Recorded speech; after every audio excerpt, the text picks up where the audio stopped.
How is it possible for dead fish to move? Well, first let me tell you about the anatomy of the fish to get the complete understanding. Fish swim by contracting longitudinal red muscle and obliquely oriented white muscles. The red muscle is aerobic and needs oxygen, which is supplied by the myoglobin. The white muscle is anaerobic and it does not need oxygen. Red muscles are used for sustained activities such as cruising at low speeds on ocean migrations. White muscles are used for bursts of activity such as jumping or sudden bursts of speed for catching prey. Mostly fish have white muscles, but the muscles of some fish, such as salmonoids, range from pink to red. The red myotomal muscles derive their color from the myoglobin, an oxygen bonding molecule, which turns tuna expressing quantities far higher than most other fish. The oxygen-rich blood further enables energy delivery to the muscles. Most fish move by alternately contracting paired sets of muscles on either side of their backbone. These contractions form S-shaped curves that move down from the body. As each curve reaches the back fin, backward force is applied to the water, and in conjunction with the fins, moves the fish forward. The fish's fins function like airplane flaps. Fins also increase the tail's surface area, increasing the speed. The streamlined body of the fish decreases the amount of friction from the water. A typical characteristic of many animals that utilize undulatory locomotion is that they have segmented muscles, or blocks of myomeres, running from their head to their tails, which are separated by connective tissue called myosepta. For these obliquely oriented fibers, the strain in the longitudinal direction is greater than the strain in the muscle fiber direction, leading to an AG ratio greater than 1. A higher initial angle of orientation and more dorsal-ventral bulging produces a faster contraction but results in a lower amount of force production. Most fishes bend as a simple homogeneous beam during swimming via contractions of the longitudinal red muscle fibers and obliquely oriented white muscle fibers within the segmented axial musculature.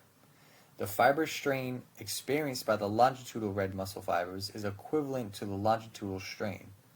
These fibers are organized into cone-shaped structures and attached to connective tissues known as myosepta. So although the brain and the heart are not functioning, how do these muscles contract? There are cells that can still respond to the stimuli, for example adding sodium.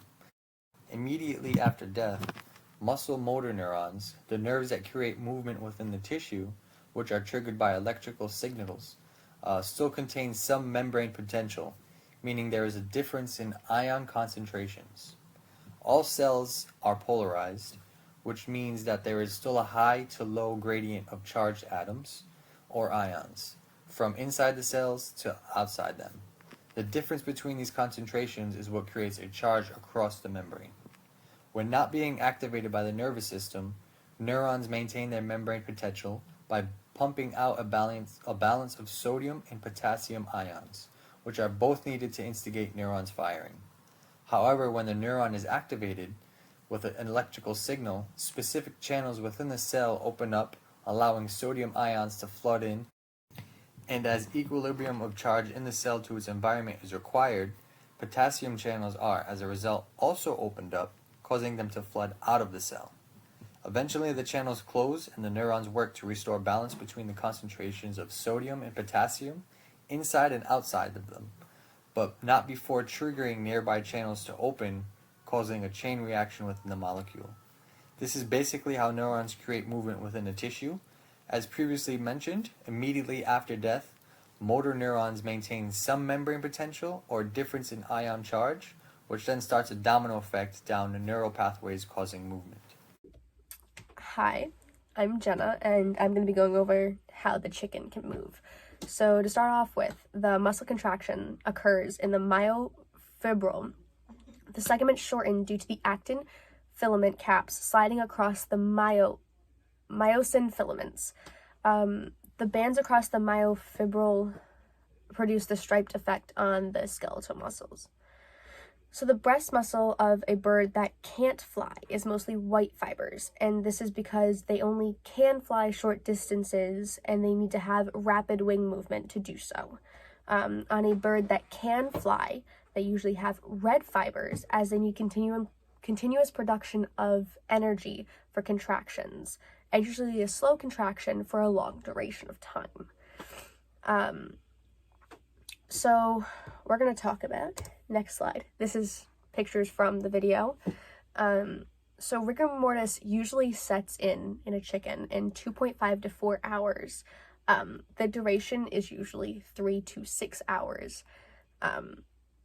And for full stiffness to go away, it's usually 24 to 48 hours in a room temperature or higher environment, and anything lower than room temperature, like if you put it in a refrigerator, shortly after rigor mortis has begun, it can take anywhere from 2 to 6 days, and the less temperature, the longer it's going to take.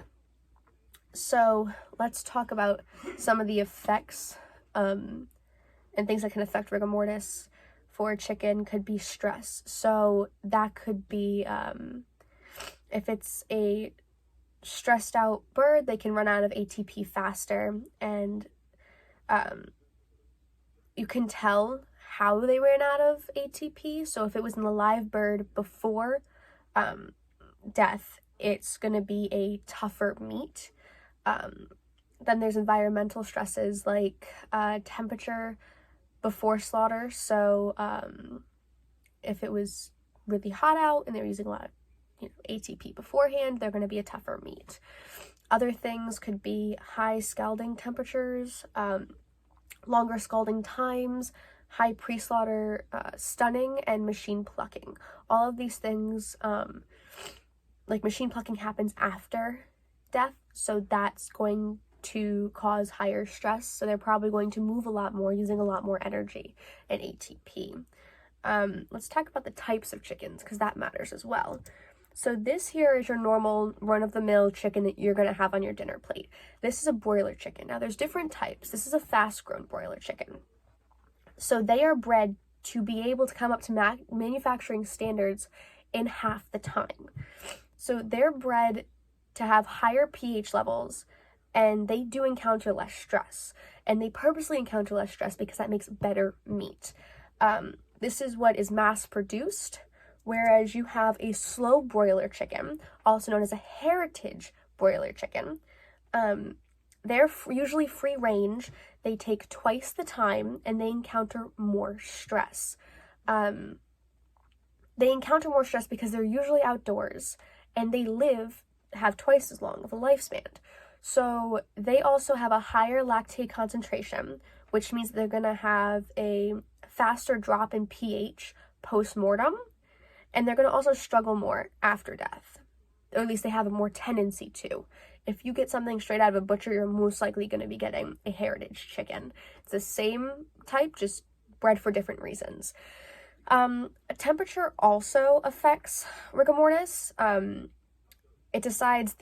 kind of decides the onset time and the duration of rigor mortis. So the higher the temp, the sooner it's going to set in, and the shorter the duration is going to be.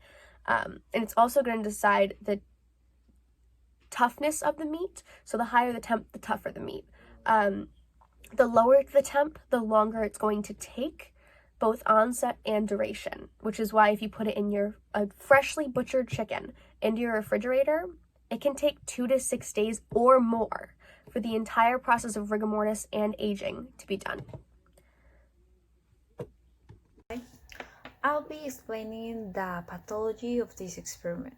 But first, we need to understand what is rigor mortis and how this applies in the experiment. So rigor mortis is from the Latin term.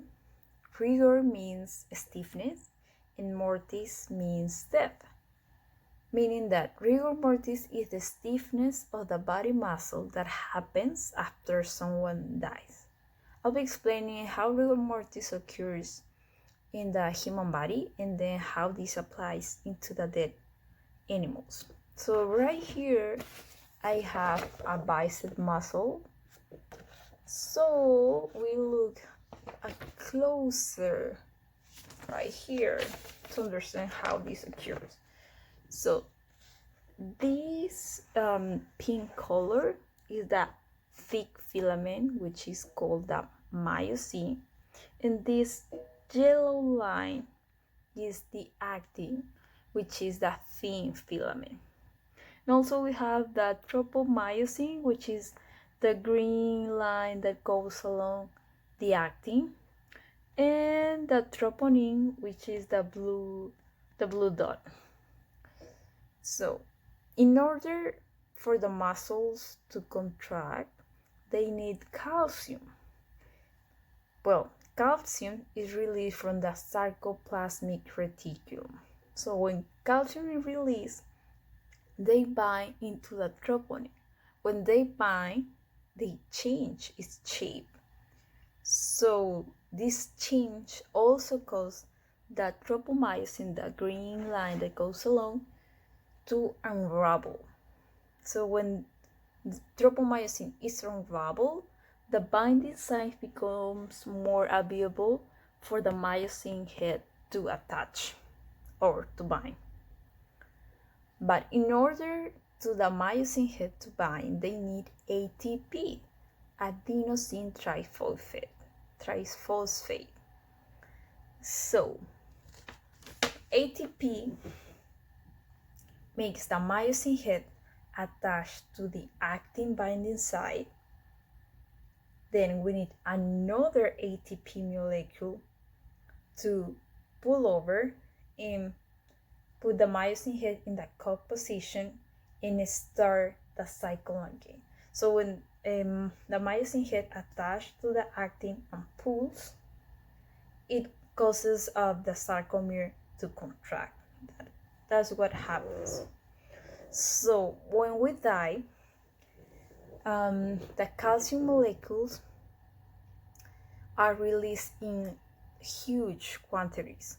So the tropomyosin is unraveled in all the muscles. This will start to happen because we still have a short-term reserve of ATP after we die. The contraction cycle will continue until ATP is depleted. That's why when the myosin head attaches to the actin binding site and there is no more ATP available, the muscles wouldn't be able to relax. Therefore, the muscles will be stiffened.